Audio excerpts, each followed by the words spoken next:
मला तर बाई खूप आनंद झालाय।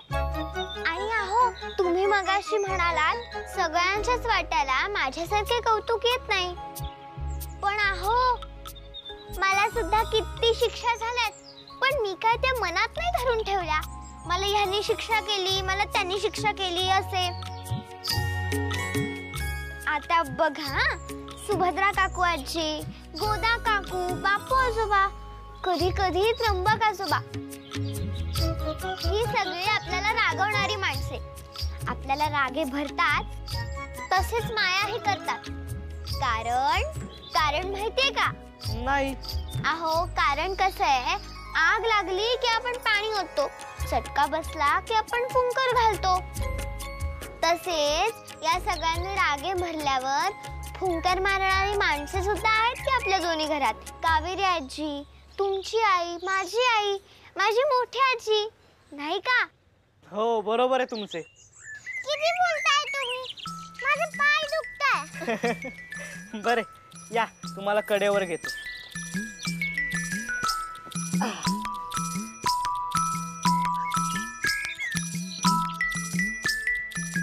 मला तर आपले आयुष्य भरलेले ताटासारखे वाटते। गोडासोबत तिखट मिठाचे जिन्नस आहे।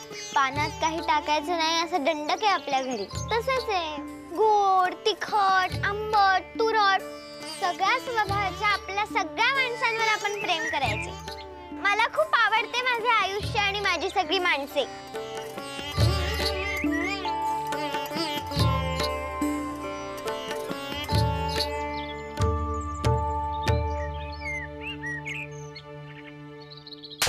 दिलेले काम केले नाहीस हेच सांगायला आलायस ना तू मला? गोंधळवर पाड्यात जीव द्यायचा होतास, वर तोंड करून मला तत्वज्ञान सांगतोस? रुपये मोजले होते ना मी तुला, मग चुपचाप काम करायचे होतेस। माफी करा, तर माझ्या आईच्या समोर मी हे पाप करणार नाही। माझा जीव देईन पर त्यांना वाचवेन।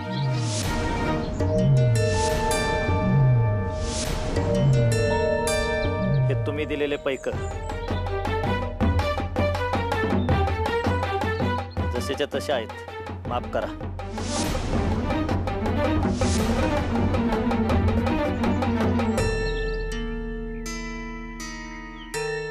हा, तुम्ही मल्लो नाही तर दुसरा कोणी असा विचार करीत असाल तर काढून टाका डोकीतून। आणि हा, तुम्ही नर्मदाताई किंवा आई यांना मारायची सुपारी कोणाला बी दिलीत तर हा मल्लू आडवा जाईल आणि त्यांना वाचवल।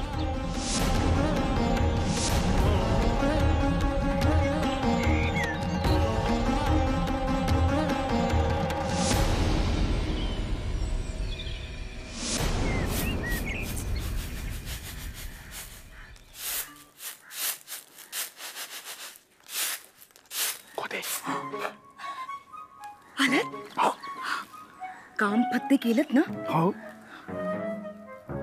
मी सांगितलं अगदी तसंच केलंय ना? हो तर वैद्यबुवांना नवीन धोतर, नवीन उपरणं आणि चांदीच्या मुठीची काठी देऊन आले। आता ते जेव्हा तुझी प्रकृती बघायला येतील तेव्हा तू जसं सांगायला सांगितले आहेस तसेच ते सांगतील, काळजी नको। मग करू का नाटक सुरू? लगेच।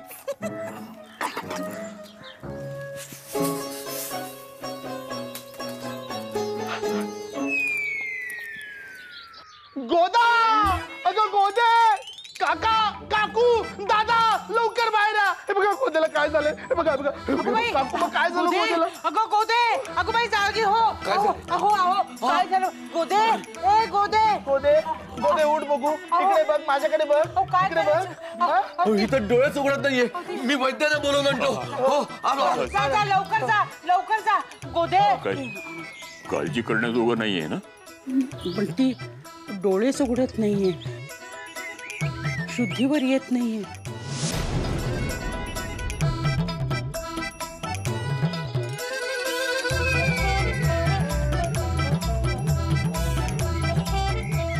गोदे, गोदे, अगं गोदे गोदे, अरे पाणी दे तिला पटकन। गोदे अगं शुद्धीवर ये बाळा। ए गोदे, काय करावं, हा कुठं गेलाय? लवकर ये म्हणावं त्याला।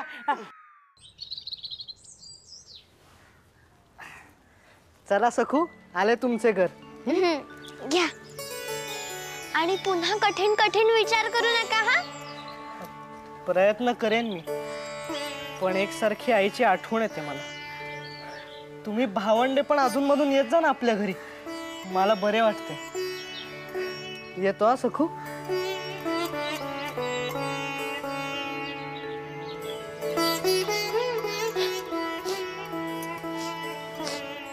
ताई तुला रडू येते का?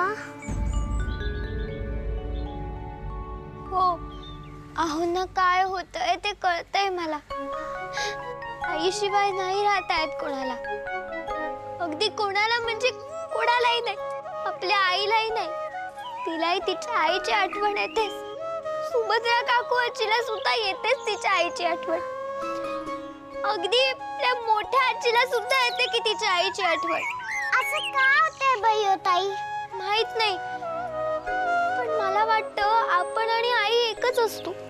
म्हणजे वेगळे असतो पण एकच असतो. म्हणजे कसं, भाताच्या पातेल्यातून भात पानावर वाढला म्हणजे पातेल्यातला भात आणि पानातला भात वेगळा होतो, पण खरं म्हणजे तो एकच असतो. तसे आपण आणि आई एकरूप झालेले असतो. मग ती जवळ नसली की येणार ना तिची आठवण. आणि मोठी आजी म्हणते, देव स्वतः जन्म नाही ना घेऊ शकत पृथ्वीवर, म्हणून त्यांनी आईला पाठवले.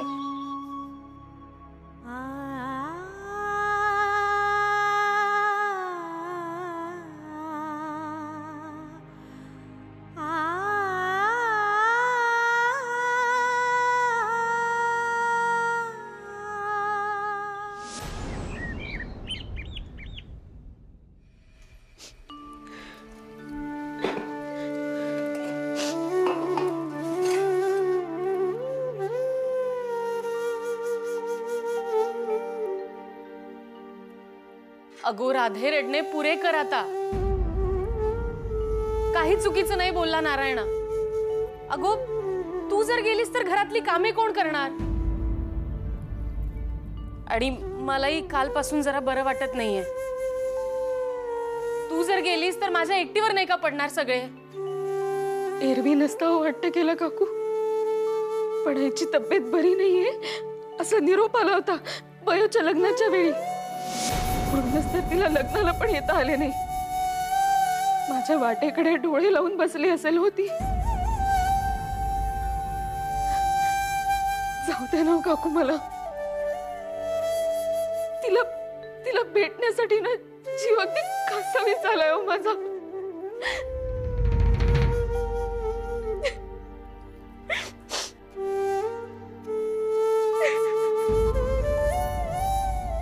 अगो मला सांग, तू गेलीस तर काम कोण करणार? नर्मदा असती तर जाऊ दिले असते हो, पण ती गेली आणि पाठोपाठ तिची आई सुद्धा गेली. आई आहे हो शेवटी ती. असेच असते आईचे, जाणारच ना ती.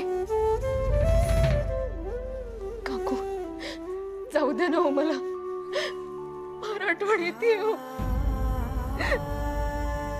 काही उपयोग नाही ग राधे, काही उपयोग नाही. अगं मी ढीग म्हणेन जा, म्हणून जाऊ देणार का तुला?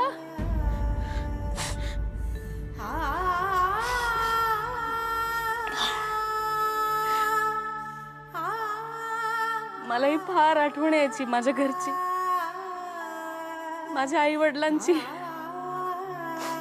पण यांनी कधी म्हणून मला माहेरी नाही जाऊ दिलं. माझी आई गेली, माझे अण्णा गेले, माझी आजी सुद्धा गेली. तेव्हा सुद्धा यांनी मला माहेरी नाही जाऊ दिलं. असंच आहे ग आपलं आयुष्य, मेलेलं.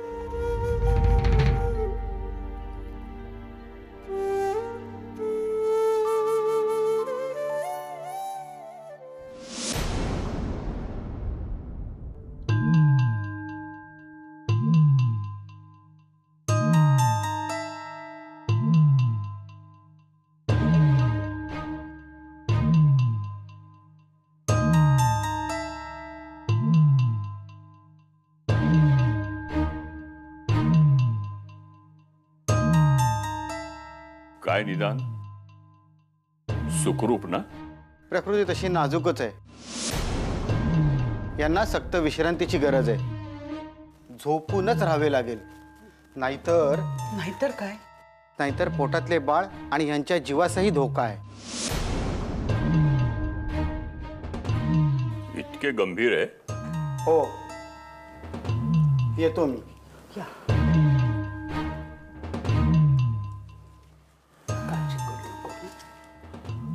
नारायणा, सुलोचनेस ताबडतोब निरोप धाड. असशील तशी निघून ये म्हणावं. लगेच बोलावून घे.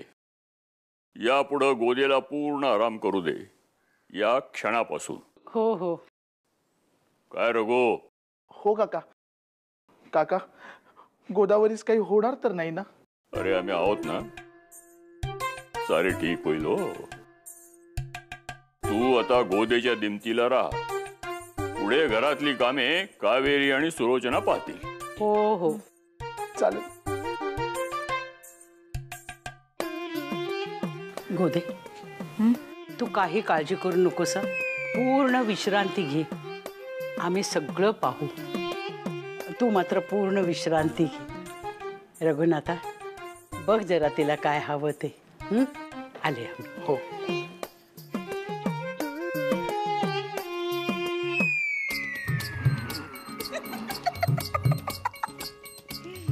राबा म्हणावे.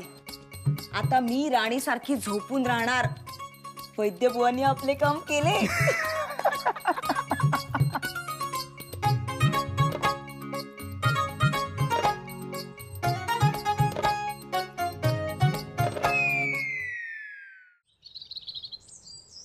तो मूर्ख मल्लू शेपूट घालून कुल्ले दाखवून गेला आणि वर मला चाकल्याचे दिवे पाजळत होता. दुसऱ्या कोणाला धाडले तर मी आडवा जाईन म्हणून. सगळेच कृतज्ञ. तो आश्रित प्रभाकर, ती अवदसा नर्मदा, सगळे सगळे कृतज्ञ. नवरा मेल्यावर आम्ही पोचली, पण ती पण गेली तोंडाला काळं फासून. तुझ्या वडिलांची कर्जे मी फेडली आणि तुझी आई क्रांतीचा झेंडा माझ्याच छाताडावर रोवतीये. शेवटचा तो मल्लू. मरा तुम्ही, मरा सगळे. त्या तिघांसाठी या घराचे दरवाजे बंद, कायमचे बंद.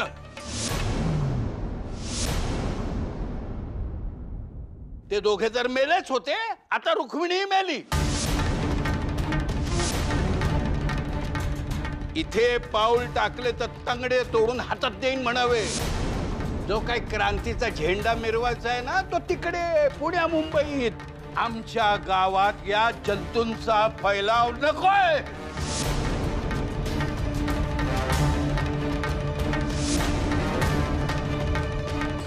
बरे नारायणा, मी काय सांगतो ते ऐक.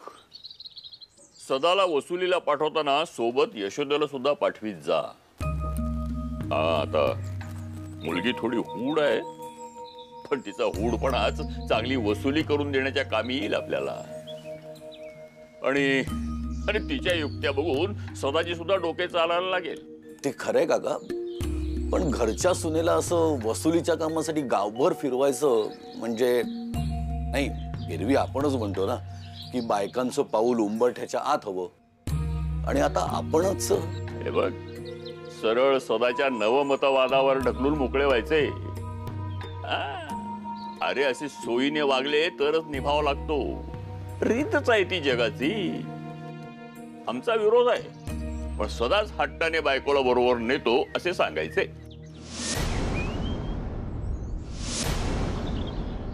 तुझा सदा सक्षम असता तर गोष्टच वेगळी होती, पण तसे नाही. अरे पण आता किती दिवस घरात बसून ठेवणार त्याला? अरे पुढे खोती त्यालाच सांभाळायची आहे. आत्ताच पाण्यात ढकलला तर तरेल तो. तेही खरंय. अरे आपण किती दिवस पुरणार आहोत त्याला? आपल्यानंतर सदा, बाबू आणि नानू यांच्यात जर भाऊबंदकी झाली तर यशोदेला सांभाळावे लागणार आहे त्याला.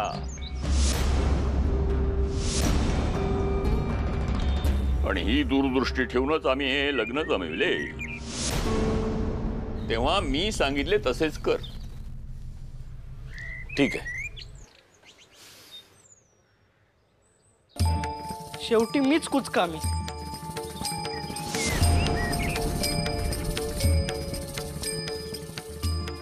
अहो ऐका ना माझे. काय रडगाणे लावले? सांगितले ना आई आली की जा माहेरी म्हणून. हौस म्हणून नाही म्हणत आहे हो मी. हे आईला बरे नाहीये हे कळल्यापासून जीवाला अगदी चैन नाहीये माझ्या. मी खरेच सांगते, मी जास्त दिवस नाही राहणार. अगदी 2 दिवसातच परत येईन. पण उराउरी भेट होऊ द्या हो माझी.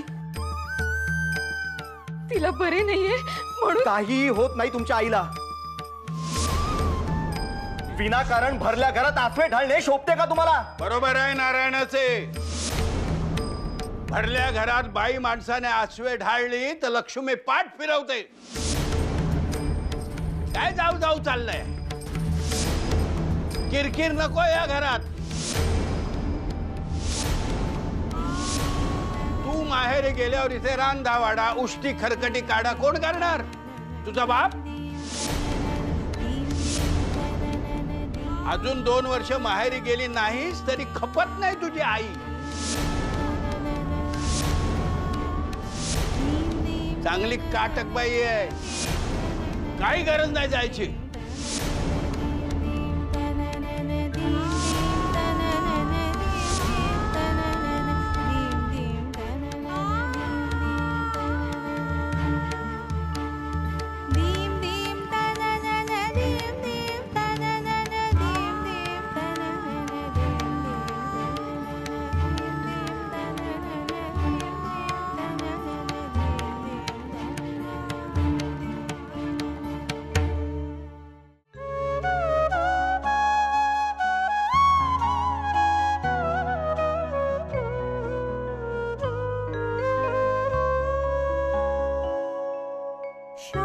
शब्द भासे रिताच्या वाचुनी आई शब्द जोडताच अर्थ ये मनी. माया तिची ओथंबली दिसे डोळ्यात. ममतेचा दीप आई तेवे उंबऱ्यात. आई हाक भाळाची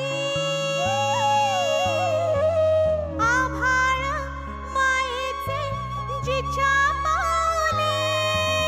यशोदा यशोदा माय माऊली.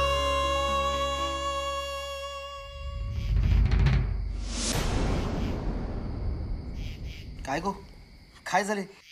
अशी का बघतेस? नाना, तुम्हाला मोठ्या आजीची म्हणजे तुमच्या आईची आठवण येते का हो? अगो हा काय प्रश्न झाला का? आई आहे ती माझी, तिची आठवण येणारच. समजा मला कळले मोठी आजी कुठे आहे आणि मी तुम्हाला तसे सांगितले तर तुम्ही तिला आणायला किंवा पाहायला जाल ना? हो नक्कीच. ना मी, महादेव, गणपत किंवा सखू आमच्यापैकी कोणी रात्रीचे रडायला लागले मग तुम्ही आईला का उठवता? आमच्या अंगावर हात ठेवून तिला झोपायला का सांगता? कारण ती तुमची आई आहे. आईचा नुसता स्पर्श जरी झाला ना तरी मुलांची मनं अगदी शांत होतात. आई आणि मुलं एकमेकांपासून कधीही दूर राहू शकत नाहीत. मग माझी आई ही फक्त आमची आई, तुमची बायको आणि बापूची सून आहे का? ती तिच्या आईची मुलगी पण आहे. मग माझ्या आईला जर का तिच्या आईची आठवण आली, तिला कडकडून भेटावेसे वाटले तर ते चूक आहे का? नाना, मी जर का मोरी कालवडीची तिच्या आईशी म्हणजे सगुणा गाईशी भेट घडवून देऊ शकते तर माझ्या आईची मी तिच्या आईशी भेट घडवून देऊच शकते. मला तुमचा होकार नकोय, मला तुमचा आशीर्वाद हवाय.